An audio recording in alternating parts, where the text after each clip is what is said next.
kita coba untuk melihat mulai ayat 58. Kita mulai dengan memuji Allah Subhanahu wa taala, Allah yang senantiasa memberikan perlindungan dan bantuan serta pertolongan kepada seluruh hamba-hambanya. Semoga kita ini termasuk ke dalam hamba-hamba Allah yang soleh dan solihah, yang selalu mau bersyukur dan mensyukuri nikmat Allah dengan cara kita mau untuk selalu mau beribadah kepada Allah yang Maha Kuasa. Salawat dan salam kepada junjungan alam Nabiullah wa Rasulullah Muhammad sallallahu alaihi wasallam yang telah diutus oleh Allah untuk membawa umat manusia dari satu alam yang sangat keji, yaitu alam jahiliyah, menuju alam Islamiyah.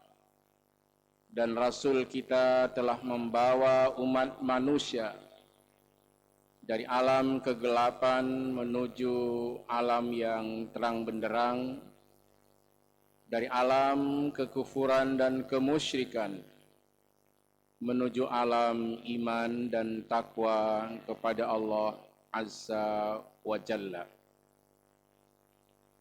Malam ini insyaallah kita akan membacakan ayat-ayat Al-Quran di surah An-Nahl yang berkenaan dengan ayat-ayat tentang akhlak dan etika manusia dari zaman ke zaman.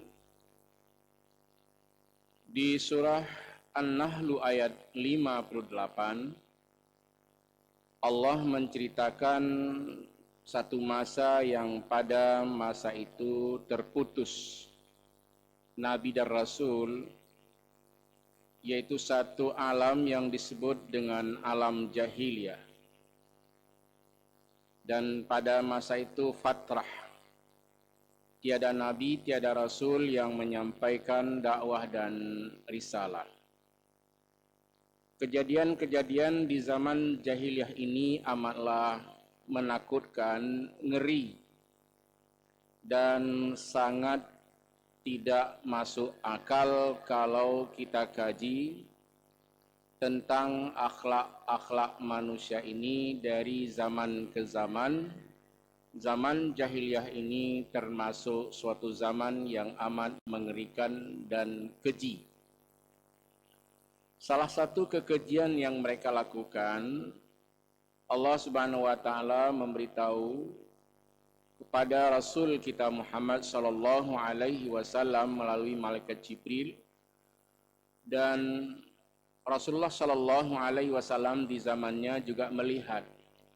Ini sebelum Rasul sallallahu alaihi wasallam diutus oleh Allah menjadi nabi dan rasul. A'udzu billahi minasy syaithanir rajim. Bismillahirrahmanirrahim. Wa iza busyira ahaduhum bil unsa dhalla wajhuhu muswadda wa huwa kadhim. Dan apabila diberitakan kepada salah seorang dari mereka dengan kelahiran anak perempuan atau bayi perempuan, dhalla wajhuhu muswadda, maka muka dan wajah mereka itu menjadi hitam muram dan marah. Wa huwa kadhim, dan marahnya itu amatlah dahsyat. Ini satu zaman, di zaman jahiliyah, salah satu kekejian yang mereka lakukan adalah jahat terhadap anak-anak perempuan yang lahir, dan wanita-wanita hidup dalam keadaan hina, ngeri, dikurung, dan lain-lain sebagainya. Apabila seorang ayah diberitakan kepada mereka bahwa yang lahir itu anak perempuan. Maka ketika berita ini didengar, dalla wajhuhu muswadda, wajah mereka atau muka mereka langsung memerah hitam, marah dengan amat marah. Wa huwa kadhim, dan kemarahannya itu amatlah dahsyat. Nah, berarti wanita di zaman jahiliyah itu dianggap sebagai makhluk yang hina, makhluk yang sangat ngeri kehidupannya. Ini Allah menceritakan di dalam Al-Quran sikap mereka ketika anak-anak perempuan itu lahir. Berbagai macam tingkah seorang ayah itu muncul. Yang pertama, yatawara minal qaumi min su'im ma busyra bihi. Jadi yang pertama bersembunyi, nggak berani keluar rumah. Ini bapak-bapak ini nggak berani keluar rumah. Karena anak yang lahir itu perempuan. Dengan buruknya berita yang mereka dengar dari istrinya, bahwa yang lahir itu adalah bayi perempuan. Ayumsikuhu ala hunin am yadussuhu fit turab. Ada dua pilihan nih.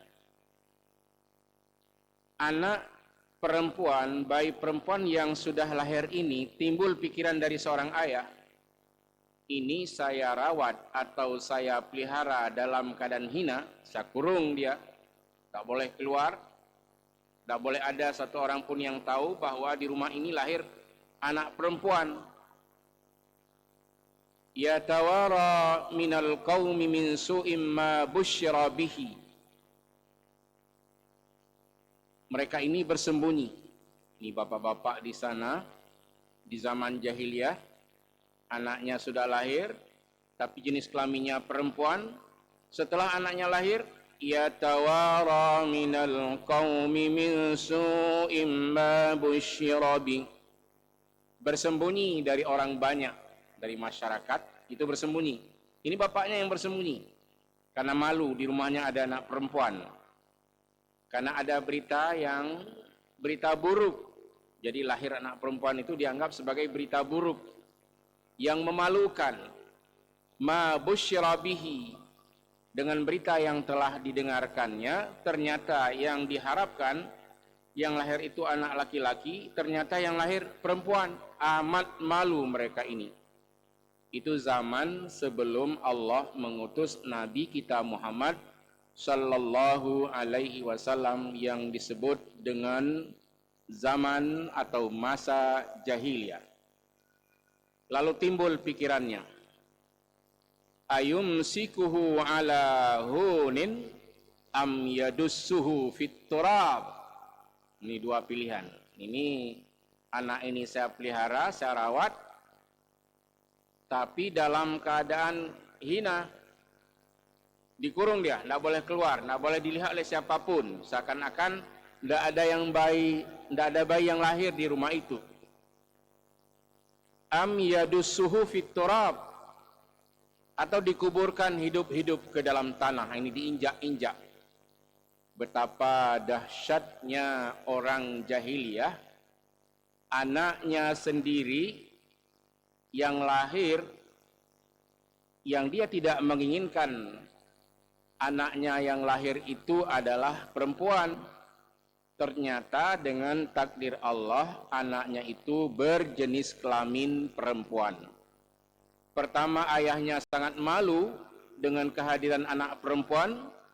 Yang kedua, dia bersikap, yatawara minal qaumi min su'im ma busyra bih.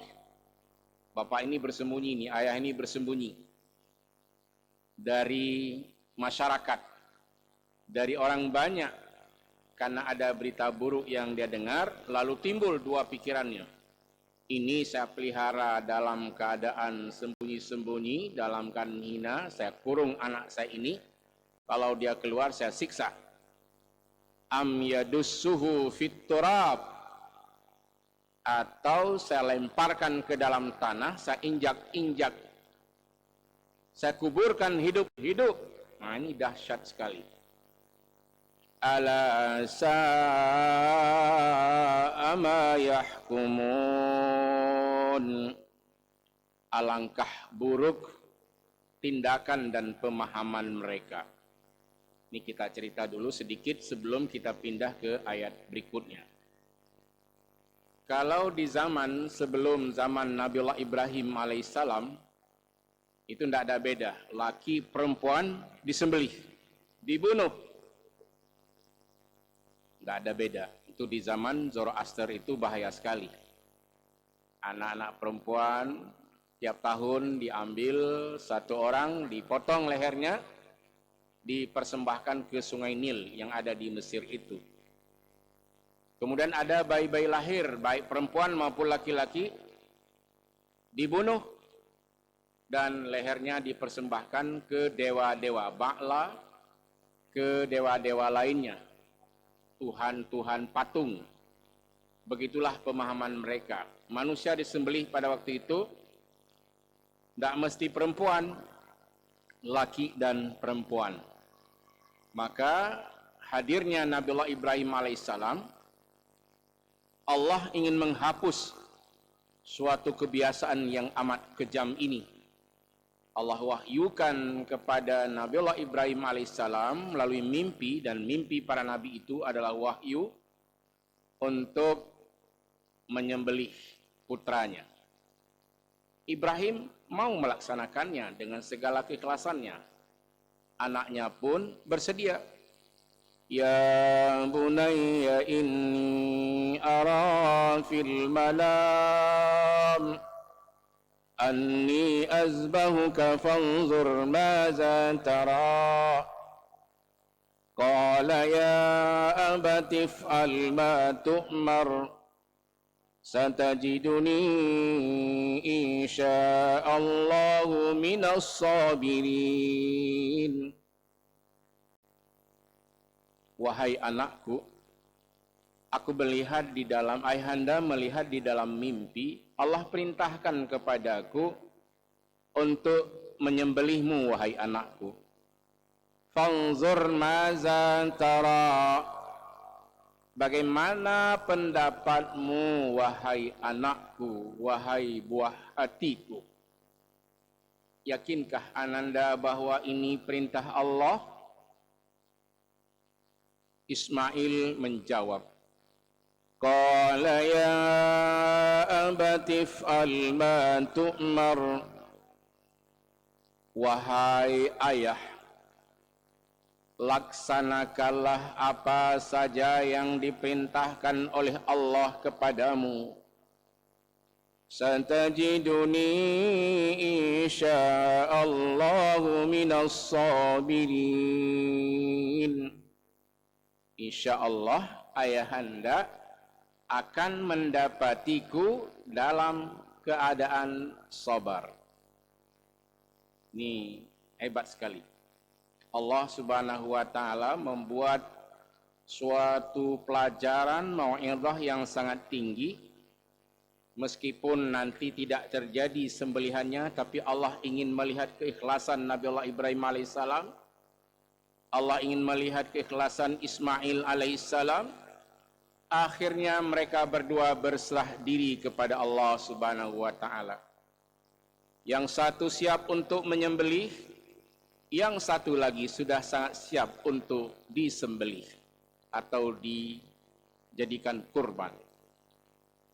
Falamma aslama wa tallahu lil jabin. Ini alif tasniyah, dua orang. Siapa? Ibrahim dan Ismail. Manakala mereka berdua telah berserah diri kepada Allah, Ibrahim sudah sangat siap untuk menyembelih, Ismail pun sudah sangat siap untuk disembelih. Ini di dalam tafsir Ibnu Abbas, saya membaca Ibrahim di saat itu menutup matanya karena tidak mampu melihat wajah anaknya yang sangat dirindukannya. Lama tak punya anak, tapi ini cobaan Allah. Tapi Ibrahim tetap melaksanakan apa saja yang diperintahkan oleh Allah Subhanahu wa taala. Dan Ismail pun meminta ayahnya untuk menutup wajahnya. Di saat mereka berdua telah berserah diri kepada Allah, Allah memanggil. وَنَادَيْنَاهُ أَنْ يَا إِبْرَاهِيمُ. Dan Allah memanggil, wahai Ibrahim. Di sini Allah menggunakan kebesarannya dan kami memanggil, wahai Ibrahim. Qad saddaqta ar-ru'ya inna kadzalika najzil muhsinin. Inna hadza lahuwal bala'ul mubin. Allah memanggil, wahai Ibrahim, sungguh engkau telah membenarkan mimpimu itu, dan ini hanyalah ujian yang nyata bagimu. Wa fadainahu bizibhin azim. Allah perintahkan malaikat Jibril untuk turun membawa seekor kibshan kabira atau bizibhin azim, seekor kambing kibas yang besar.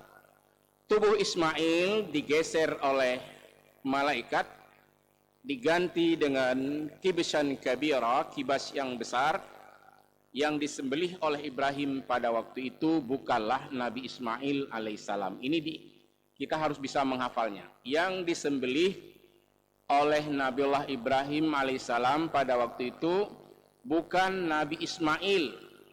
Tubuh Nabi Ismail ini sudah digeser oleh malaikat. Yang disembelih oleh Nabiullah Ibrahim ketika dia mengucapkan kalimat Bismillahi Allahu Akbar.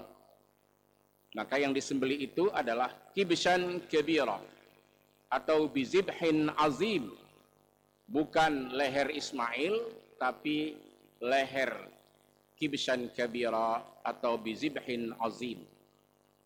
Maka orang-orang yang berkurban sekarang ini bersyukur kepada Allah bahwa di zaman Nabi Ibrahim itu, sebelum Nabi Ibrahim alaihissalam diutus oleh Allah, bahkan ratusan tahun yang lalu sebelum Nabi Ibrahim, di zaman Zoroaster, itu manusia-manusia disembelih, tidak ada beda laki dan perempuan, tidak ada beda jenis, semuanya.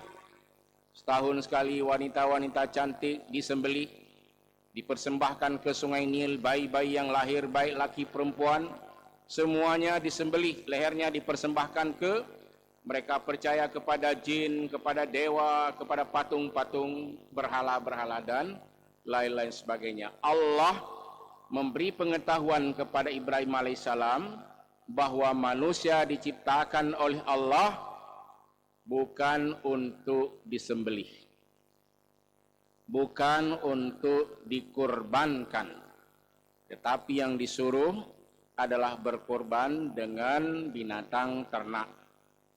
Inna a'tainakal kausar fasalli li rabbika wanhar inna syani'aka huwal abtar. Sesungguhnya kami telah memberikan nikmat yang banyak kepadamu ya Rasulullah. Ini pengetahuan dari Allah kepada Rasul kita Muhammad sallallahu alaihi wasallam dan seluruh umat Muhammad dimanapun ia berada. Ini amalkan ayat ini. Itu ada di surah Al-Kautsar, surah yang paling pendek di dalam Al-Quran, tapi sangat panjang kajiannya kalau kita mau untuk memahami dan mempelajarinya. Dengan bahasa Allah yang sangat singkat. Ya Rasulullah, wahai Nabi, wahai Rasul, nikmat yang sangat banyak telah aku anugerahkan kepadamu. Inna a'tainakal kausar. Sesungguhnya kami telah memberikan nikmat yang banyak kepadamu. Dua yang disuruh di sini. Fasalli li rabbika wanhar. Maka salatlah karena Allah dan berkurbanlah karena Allah. Ada dua yang disuruh. Pertama, syukuri nikmat dengan cara sholat karena Allah. Yang kedua, kalau ada kemudahan rezeki, berkurban karena Allah, bukan karena ria, bukan karena hana mo'oh kalau bahasa Aceh, karena ndak enak di kampung, ndak merasa enak kalau ndak berkurban. Bukan, kurban itu bukan karena ndak merasa enak, tapi kita harus merasa bahwa ini adalah panggilan Allah. Bagi yang mampu, silahkan berkurban. Dan kalau ulama-ulama dahulu, jika di suatu tempat itu terlalu banyak sapi-sapi kurban, kambing-kambing kurban, mereka enggak membanggakan diri, oh di kampung kami ada 15 sapi yang kami kurbankan tahun ini. Tapi tokoh-tokoh masyarakatnya, kepala desa, Pak Imam di sana melihat di mana ada kampung atau desa yang tidak tersentuh dengan sapi kurban, mereka menyiapkan panitia untuk mengantarkannya. Ini model ulama-ulama dahulu seperti Abu Daud Berih dan ulama-ulama lain. Nah, mari kita amalkan ini. Siapa tahu nanti ketika datang ke sebuah desa, sebuah lurah yang sapinya banyak, jangan sampai kita menjawab, oh enggak ada lagi, ini udah lengkap kami bagikan ke warga kami. Sampai-sampai ada yang 3 bungkus dan terlalu banyak. Mari kita sisihkan sebahagiannya kalau kita berkurban karena Allah. Bahkan kita harus mencari mana kira-kira desa-desa yang di dalamnya tak ada seorang pun yang sanggup untuk berkurban. Ini maknanya kita sholat karena Allah, berserah diri kepada Allah, dan juga berkorban karena Allah. Nyekil dalam bahasa Aceh, nejuk atalun manteng ke urunyo. Memang hana lain, yang jatah alun nejuk ke gayan manteng, yang laki bunuh, yang datang minta misalnya, datang orang dari kampung lain atau dari kampung itu, yang belum terlihat oleh panitia, lalu dia berani datang, suguhkan saja. Ini maknanya kita berkorban karena Allah Azza wa Jalla. Ternyata di dalam Al-Quran, syariat solat dan kurban ini, apabila kita mau mengamalkannya, bertambah mulia kehidupan seseorang itu. Tetapi sekarang ada di masyarakat, sejak dari dahulu itu, sejak kurban disyariatkan, ada saja orang yang menghina syariat ini. Ada yang bilang mubazir, ada yang bilang orang Islam itu bahkan pada hari raya kurban itu banyak makan daging sehingga semuanya kemudian masuk WC, dan bahkan ada yang sakit lalu dihina. Nah, ini korban dari kurban. Ada orang seperti itu, bahkan menyatakan syariat kurban itu mubazir. Apa bahayanya kita mengucapkan kalimah ini? Inna syani'aka huwal abtar. Sesungguhnya jika ada nanti orang yang menghinamu, mencelamu, ya Rasulullah, dalam engkau menyampaikan tentang salat dan syariat kurban, huwal abtar, dia akan terputus dari rahmat Allah. Artinya laknat Allah dia akan menerimanya. Nyekur Aceh nyahai kerben im manteng. Nah itu. Bekle ta'aba ladum. Ada sebagian orang seperti itu. Menghinanya hebat sekali. Bersedekahnya enggak pernah. Bahkan sanggup keluarkan zakat, dia enggak mau mengeluarkan zakat. Tapi bicaranya, Masya Allah, seakan-akan dia yang lebih paham. Nah, inilah Allah menurunkan ayat. Ayatnya singkat. Apa yang disuruh?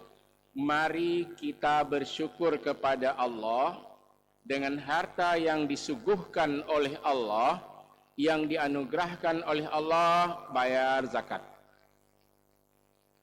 Ibadat karena Allah. Jika masa datangnya itu bulan Zulhijjah, 10 Zulhijjah, 1, 2, 3, 4 hari itu, kita bisa untuk berkurban karena Allah menurut kemampuan kita. Sekali lagi, jika tak mampu atau tak mau berkurban, jangan sekali-kali menyatakan bahwa kurban itu mubazir. Siapa saja yang menyatakan syariat kurban itu mubazir atau mencela orang-orang yang sedang berkurban, maka orang yang mencela ini akan terputus dari rahmat Allah. Kalau sudah terputus dari rahmat Allah, maka yang terjadi adalah laknatullahi alaihim. Laknat Allah akan datang tertimpa mereka. Kita nggak tahu apa yang akan diberikan oleh Allah Subhanahu wa taala kepada orang-orang yang terlalu tajam lidahnya. Dia menganggap dia selalu kuat, tapi pada suatu masa akan dilemahkan oleh Allah yang Maha Kuasa. Nah, kita kembali kepada ayat yang sedang kita bahas ini. Jadi kalau masa sebelum Nabiullah Ibrahim alaihissalam tidak ada beda. Laki perempuan semuanya ya disembelih. Datang periode sesudahnya, jauh ini, setelah Nabi Ibrahim, Ismail, Ishak, Yakub, Yusuf, jauh setelah itu terjadi lagi di zaman Nabi Musa alaihissalam. Apa yang terjadi di zaman Nabi Musa? Ini di zaman yang sangat dahsyat. Lawan dari Nabi Musa alaihissalam ada Qarun, ada Fir'aun, ada Haman. Qarun ini sangat kejam juga.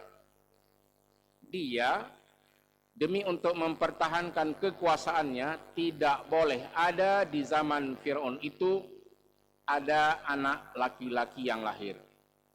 Kalau ada anak laki-laki yang lahir, nah diperkirakan nanti akan jadi pemimpin, akan menjadi raja, dibunuh. Nah, ini bayi-bayi laki-laki dibunuh di zaman Fir'aun, laknatillah. Berarti wanitanya selamat. Berbeda dengan zaman jahiliyah. Wanitanya enggak selamat, laki-lakinya selamat, bahkan bangga. Kalau di sebuah rumah ada anak laki-laki yang lahir, nah itu wajah bapaknya berseri-seri, bangga, keluar dari rumah, buat pengumuman, sudah lahir anak laki-laki. Tapi kalau perempuan yang lahir, nah kita kembali kepada ayat bagaimana cerita Allah di dalam ayat 59 surah An-Nahl. Wa iza ayat 58 dulu, wa iza busyira ahaduhum bil unsa dhalla wajhuhu muswadda wa huwa kadhim. Itu yang pertama. Bila diberitakan ke salah seorang dari mereka, seorang bapak ini yang istrinya hamil sudah melahirkan, diberitakan anak yang lahir itu perempuan, merahlah, merah hitam padam wajah ayah si bayi ini, dhalla wajhuhu muswadda, maka nampaklah di wajahnya hitam, muram, merah, wahwa kadhim, dan dia sangat marah.